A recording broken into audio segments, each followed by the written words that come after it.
Non probability sample, इससे पहले हमने प्रोबेबिलिटी सैंपल को या प्रोबेबिलिटी रैंडम सैम्पलिंग को डिस्कस किया था।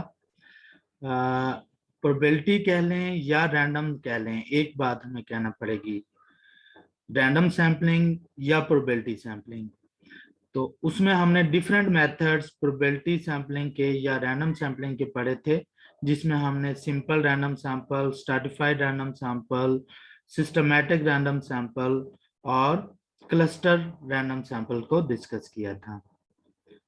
आज हमारे पास नॉन प्रोबेबिलिटी सैंपल टॉपिक है, जिसके अंदर हमारे पास सैंपल को सिलेक्ट करने की कोई प्रोबेबिलिटी नाउन नहीं होती। जिसमें सैंपल को सिलेक्ट करने की कोई प्रोबेबिलिटी नाउन ना हो तो उसको हम नॉन प्रोबेबिलिटी सैंपल कहेंगे। इसकी डिफरेंट टाइप्स हैं हमारे पास। पहली है परपोजिव sample. A purposive sample is a non-random sample या non-probability sample in which the selection of the sampling units is based on a person expertise about the population। यानी ये वो पर्सन करेगा जो पॉपुलेशन के बारे में एक्सपर्ट होगा और वहां से वो अपनी मर्जी से सैंपल सिलेक्ट करेगा किसी खास मकसद के लिए। A proposal sample is a liable to bias to be introduced by the deliberate subjective choice of the person who select the sample. As the proposal sampling is not based on the probability theory, there is therefore no objective method for measuring the reliability of the sample results, and hence the information gathered from such a sample cannot be made a basis for statistical inferences। यानी कि ये sample जो है क्योंकि प्रपोजिव है और subjective base पर इसको सिलेक्ट किया जाता है, तो इसकी हम कोई रिलायबिलिटी वगैरह या हम इससे कोई स्टैटिस्टिकल इन्फ्रेंसेस नहीं कर सकते, क्योंकि ये एक पर्सनल जजमेंट पे होती है। हम स्टैटिस्टिकल इन्फ्रेंसेस वहां पर कर सकेंगे जहां पर हमारे पास कोई प्रोबेबिलिटी या रैंडमनेस आ रही होती है।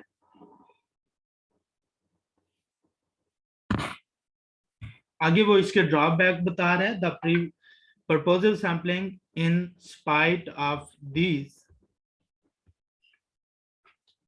obvious drawback, is in several situations preferred over probability sampling and gives quite satisfactory results।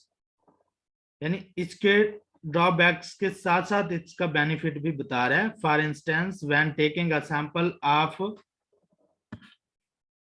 millions from a truckload, the sampler inspects the whole load and then selects according to his expert subjective judgment those millions which he considered to be representative। Proposal sampling can also be appropriate when a population contains relatively few large units।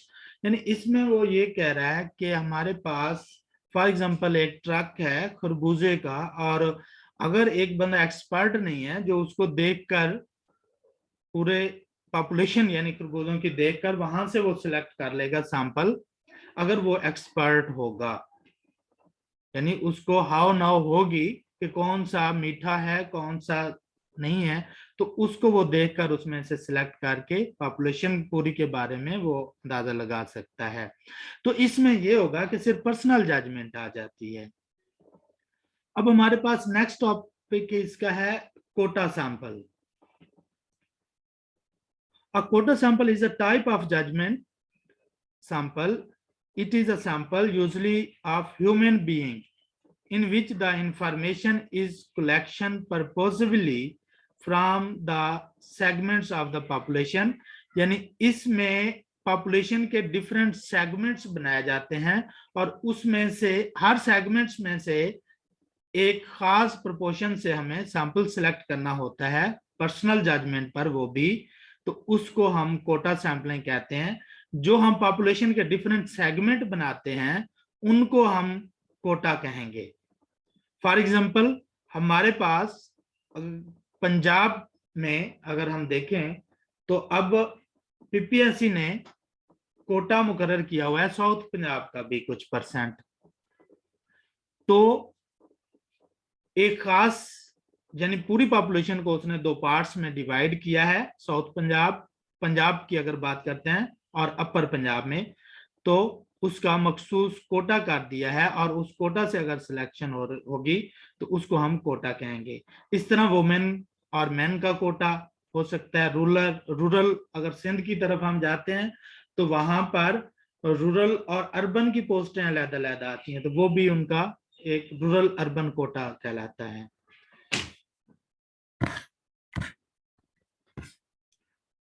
Last वाला इसका पढ़ें, quota sampling may be considered as stratified sample, यानी कि Kota sample जो है, sampling जो है वो स्ट्रैटिफाइड सैंपलिंग भी कंसीडर की जा सकती है, in which the selection of unit within strata is non random, यानी जिसमें हमारे पास जो सैंपल सिलेक्ट करेंगे वो अगर नॉन रैंडम होंगे तो इसका सेम क्राइटेरिया होगा जैसे हमने स्ट्रैटिफाइड में पढ़ा था।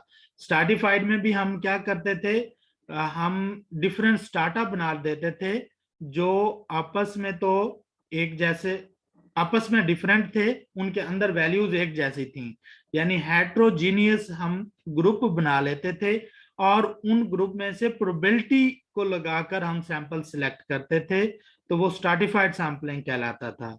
लेकिन जब हम उसी तरह ही स्टार्टअप बना लेंगे लेकिन उसमें से नॉन प्रोबेबिलिटी के थ्रू हम सैंपल सिलेक्ट करेंगे तो वो क्या कहलाएगा, वो कोटा सैंपलिंग कहलाएगी।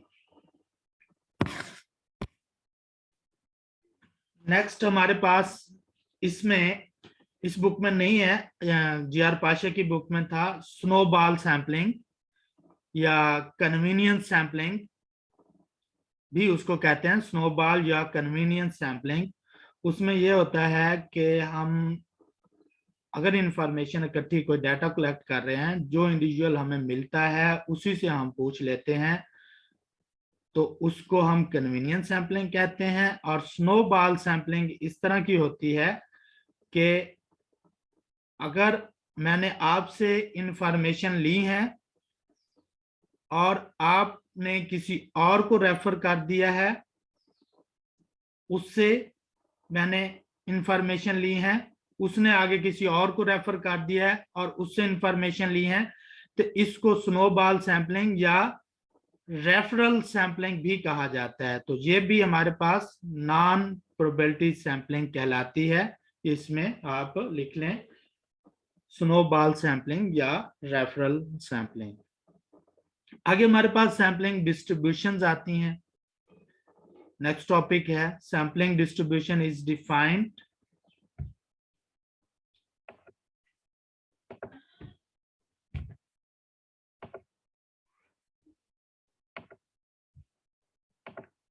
Sampling distribution is defined as a probability distribution of the values of statistics such as mean and standard deviation proportions। यानी सैम्पलिंग डिस्ट्रीब्यूशन हम बनाते हैं और फिर हम उसकी स्टैटिस्टिक जो है वो कंप्यूट कर लेते होते हैं।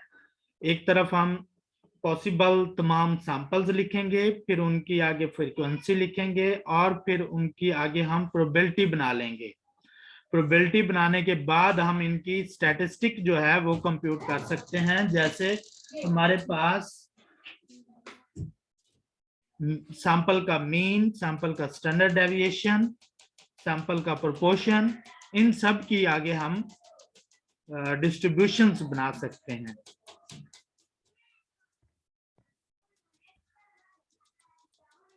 ये काफी ज्यादा आता है एमसीक्यूज में, स्टैंडर्ड एरर कि स्टैंडर्ड एरर और स्टैंडर्ड डेविएशन में क्या फर्क होता है। स्टैंडर्ड एरर जो है ये स्टैंडर्ड डेविएशन ही है, लेकिन ये है सैम्पलिंग डिस्ट्रीब्यूशन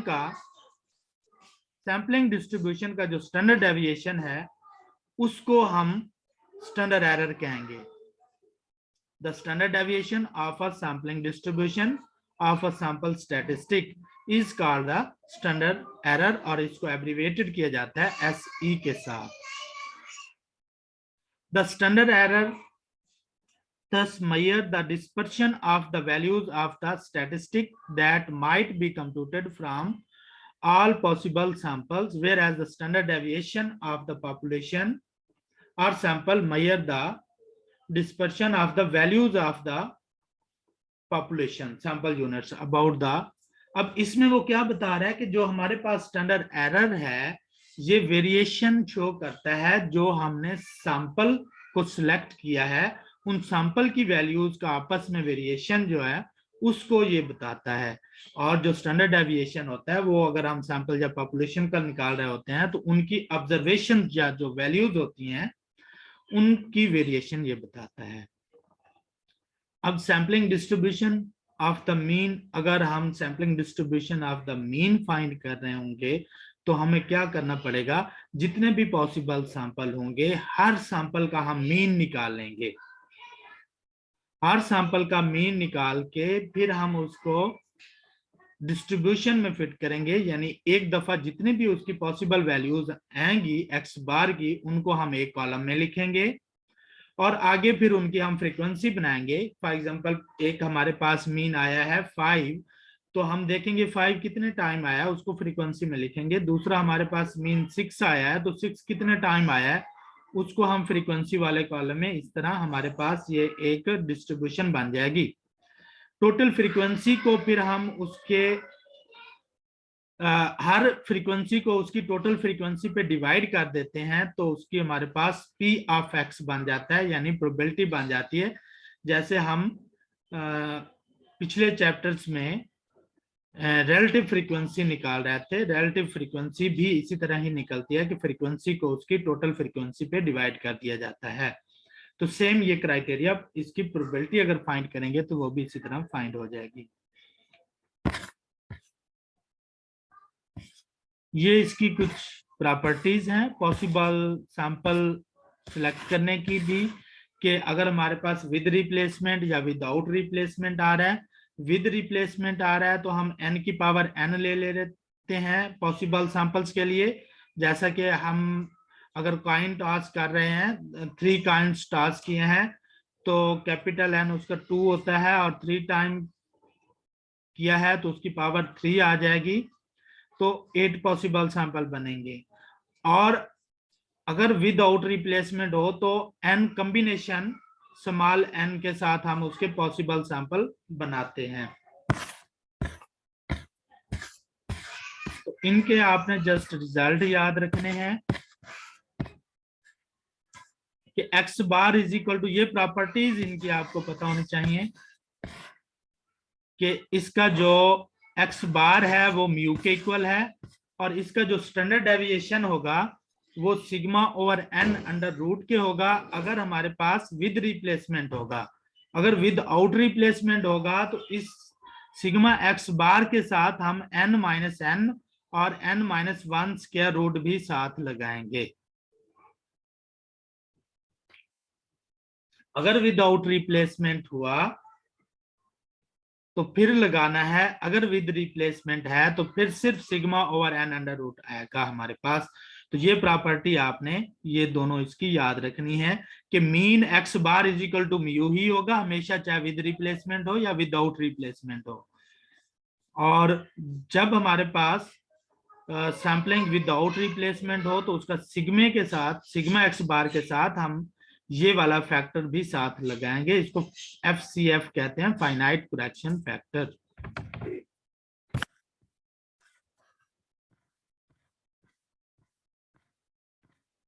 आगे उन्होंने प्रूफ वगैरह किए हैं, ये लॉन्ग क्वेश्चन में आते हैं।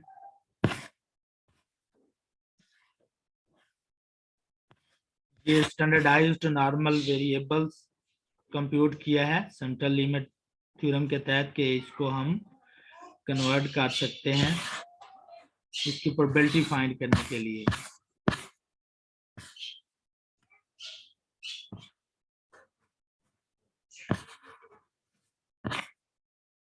ये जो मैं आपको बता रहा था कि ये पॉसिबल सैंपल जितने भी थे उनका मीन है और ये उसकी टैली आई है कि कितने टाइम ये हर एक वैल्यू आई है। ये आगे उसकी फ्रीक्वेंसी बना दी है, हर फ्रीक्वेंसी को आगे उसकी टोटल पे डिवाइड कर दिया गया है तो वो एफ ऑफ एक्स बार या p of x bar probability आ गई है। तो इस पूरे को हम क्या कहते हैं, प्रोबेबिलिटी डिस्ट्रीब्यूशन हम इसकी कहेंगे इसको, सैम्पलिंग प्रोबेबिलिटी डिस्ट्रीब्यूशन। ये एक और एग्जांपल उन्होंने लिया है, ये देखिए उन्होंने प्रोबेबिलिटी उसकी बना दी है और आगे कंप्यूटेशन किया है, इसका मीन और स्टैंडर्ड डेविएशन कैलकुलेट किया है।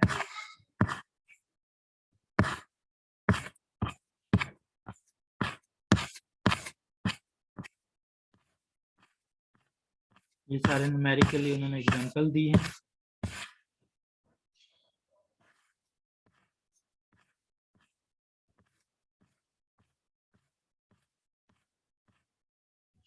ये नेक्स्ट है हमारे पास central limit theorem.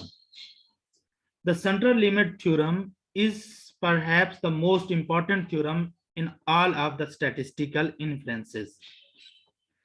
It is concerned with the means of large samples and provides solution when the shape of the population distribution is unknown or highly skewed. इसको हम कब use करते हैं, जब हमारे पास shape of the distribution unknown होती है या हाईली सिक्यूर्ड होती है, तो हम सैंपल साइज को लार्ज करके उसको कंसीडर कर लेते हैं as approximately normally distributed.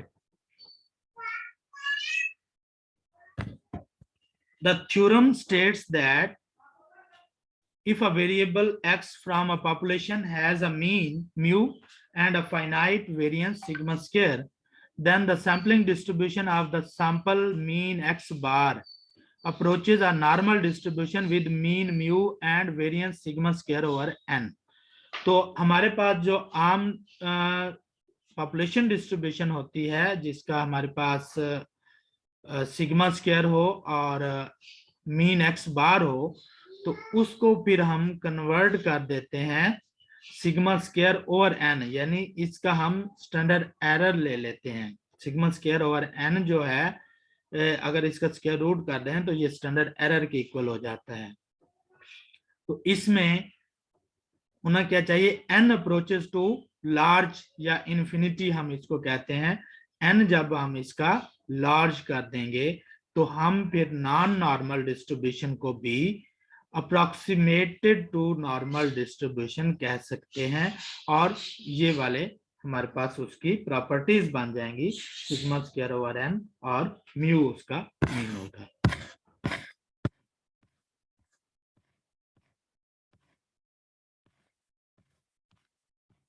ये एरिया फाइंड किया गया है, ये आप मेरा लेक्चर जो चैप्टर 9 में कराया था उसमें भी हमने यही चीजें डिस्कस की हैं। फर्क सिर्फ ये था कि वहां पर हम x माइनस म्यू और सिग्मा डिवाइड कर रहे थे, इसमें x bar minus mu x bar divided by sigma over n square root होगा। बाकी सारा प्रोसेस वही है इसके एरिया को फाइंड करने की।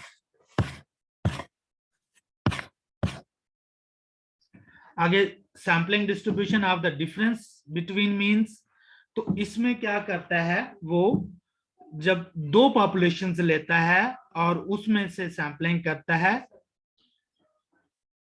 तो हमारे पास दो सैम्पलिंग्स आएंगी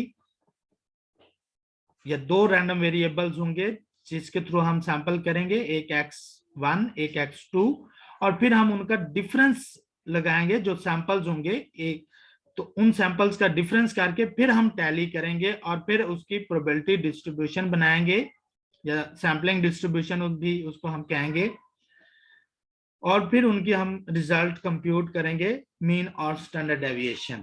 तो उसका मेथड हमारे पास, पहले तो उसकी प्रॉपर्टीज याद करें कि म्यू एक्स बार 1 माइनस म्यू एक्स बार 2 जो है ये इक्वल टू होगा म्यू 1 माइनस म्यू 2 के। पहली प्रॉपर्टी इसकी ये होगी। दूसरी प्रॉपर्टी इसका सिग्मा एक्स बार 1 माइनस एक्स बार 2 जो है ये इक्वल टू होगा सिग्मा 1 का square over n1 plus sigma 2 का स्क्वायर ओवर n2 और स्क्वायर रूट, ये वाली प्रॉपर्टी होगी। और इसमें हमारे पास अगर विदाउट रिप्लेसमेंट हमने सैंपलिंग की है तो फिर इसके साथ वो फाइनाइट करेक्शन फैक्टर भी साथ लग जाएगा। दोनों के लिए अलग-अलग लगेगा तो वो होगा n1 minus n1 n1 minus 1 और इसके साथ n2 minus n2 n2 minus 1 और स्क्वायर रूट कर देंगे तो इस दोनों के साथ अलग-अलग लगेगा और स्क्वायर रूट में आ जाएगा। शेप ऑफ द डिस्ट्रीब्यूशन क्या होगी? If the population are normally distributed the sampling distribution of x bar 1 और x bar 2 regardless of sample size will be normal with mean mu1 and mu2। यानी वो कह रहा है कि अगर सैम्पलिंग डिस्ट्रीब्यूशन हमारे पास नॉर्मली डिस्ट्रीब्यूटेड ही है जो तो फिर इसकी शेप जो है वो नॉर्मल होगी और अगर हमारे पास नॉन नॉर्मल होगी तो n अगर हम 30 से इंक्रीज कर देंगे n अगर 30 से इंक्रीज कर देंगे तो वो बाय सेंट्रल लिमिट थ्योरम वो फिर नॉर्मल डिस्ट्रीब्यूशन को अप्रोच कर जाएगी। ये आगे उन्होंने लिखा भी है by the central limit theorem. तो इसमें जो मेन चीजें याद करनी है ये सारी इनकी आपने प्रॉपर्टीज याद करनी है कि म्यू एक्स बार 1 माइनस एक्स बार 2 जो है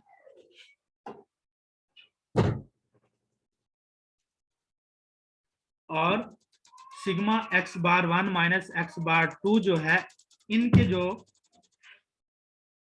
इक्वल किस चीज के होंगे तो ये प्रॉपर्टीज इसकी कहलाती हैं। ये आपने याद रखनी है, इसमें से एमसीक्यूज बन सकते हैं।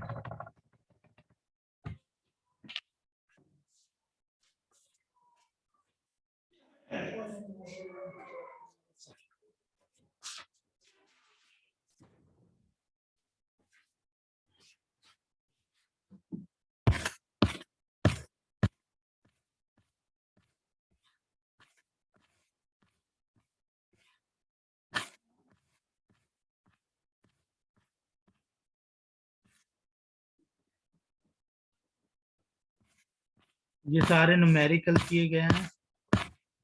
Sampling distribution of difference between proportion, इससे पहले प्रोपोर्शन का भी होगा। सैंपल का प्रोपोर्शन हम किस तरह लेते हैं जब हमारे पास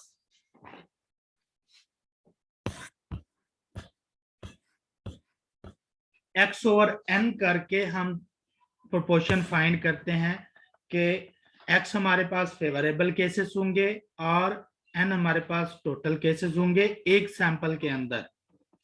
तो एक सैंपल के अंदर जो हमारे फेवरेबल होंगे उसको हम डिवाइड कर देंगे उस सैंपल के टोटल्स पे, तो हमारे पास प्रोपोर्शन फाइंड हो जाएगा।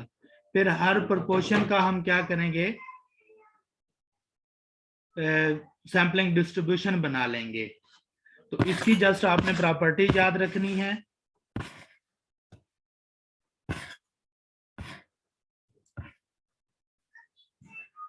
ये हमारे पास इसकी प्रॉपर्टीज हैं। पहले हमारे पास म्यू पी जो है सॉरी सैंपल प्रोपोर्शन जो पी हैट है ये पी के इक्वल ही होगा या म्यू पी हैट इसको कहते हैं, ये इक्वल टू पी के इक्वल होगा यानी प्रोपोर्शन के इक्वल होगा मीन ऑफ पी। और उसके बाद standard deviation of p equal to होगा p q divided by N square root. और अगर विदाउट रिप्लेसमेंट के साथ है तो फाइनाइट करेक्शन फैक्टर इसके साथ लग जाएगा। तो ये चीजें इसमें मेन याद करने वाली हैं, इसकी जो प्रॉपर्टीज हैं।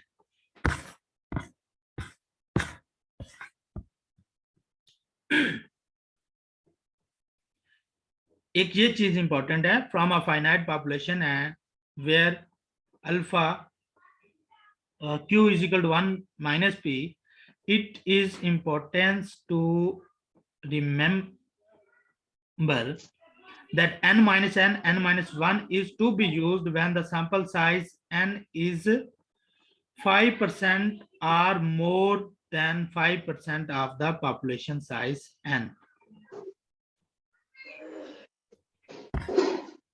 where the population proportion p is not known and both the population and the sample size are large, then the sample proportion obtained from the sample data is used. यानी कि अगर हमारे पास पॉपुलेशन प्रोपोर्शन गिवन नहीं होता तो फिर उसके लिए हम सैंपल प्रोपोर्शन को ही यूज कर लेते हैं, P hat Q hat divided by N square root, और इसके साथ फिर हमारे पास एस पी हैट जो है या ये standard deviation of the proportion sample proportion, इसके साथ हम फाइनाइट करेक्शन फैक्टर लगा देते हैं अगर विदाउट रिप्लेसमेंट होगा। तो शेप ऑफ द डिस्ट्रीब्यूशन भी इसका वही होगा। ये कल हमने उस लेक्चर में भी डिस्कस किया था कि अगर हमारे पास n और p को मल्टीप्लाई करते हैं और वो 5 से या nq को मल्टीप्लाई करते हैं और इक्वल टू और ग्रेटर देन 5, अगर वो 5 या 5 से ज्यादा आ जाए तो हम जो इसका फार्मूला बनाते हैं x ओवर n, उसके साथ प्लस माइनस 1/2 हम करते होते हैं, प्लस माइनस 1/2। अगर हम लोअर लिमिट कर रहे हैं तो उसमें माइनस 1/2 करते हैं, अपर कर रहे होंगे तो 1/2 करते हैं, इसको नॉर्मली डिस्ट्रीब्यूशन में कन्वर्ट करने के लिए। उसकी एग्जांपल आप यहाँ पर देखें आगे।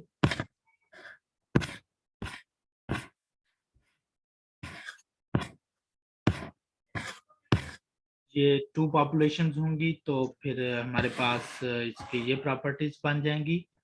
फॉर 2 पॉपुलेशंस के लिए इसको हम difference of the proportion, sampling distribution of the difference of proportion कहेंगे, और इसकी भी ये प्रॉपर्टीज आपने याद कर लेनी है कि इसका मीन जो है म्यू p1 माइनस p2 है इज इक्वल टू ये होगा p1 माइनस p2, और इसका जो स्टैंडर्ड डेविएशन है sigma p1 minus p2 equal to ये p1 q1 over n1 plus p2 q2 over n2 square root होगा।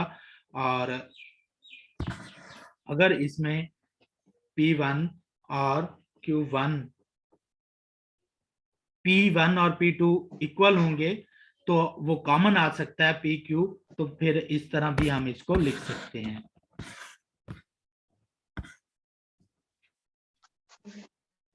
उसके बाद वो कह रहा है where the values of the common proportion p is not known, अगर कॉमन प्रोपोर्शन की वैल्यूज नॉट नॉन हो, that for sufficiently large sample size it is replaced with the estimates p hat।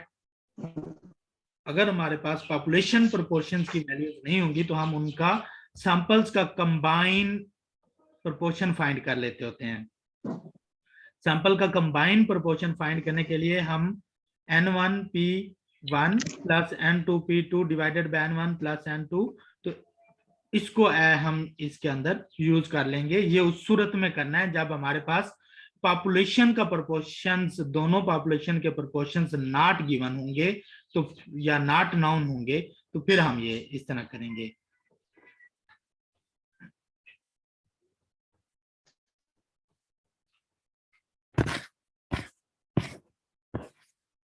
तो ये इसकी प्रॉपर्टीज हैं हमारे पास। आगे sampling distribution of variance, इसको हम काई स्क्वायर वाले चैप्टर के अंदर पढ़ लेंगे। तो ये चैप्टर आप लोगों का एंड हो गया है। इसके बाद हम स्टार्ट करेंगे कल इंशाल्लाह चैप्टर नंबर 15।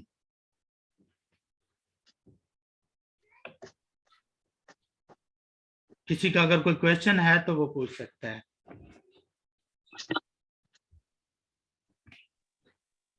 ओके सर, ठीक हो गया।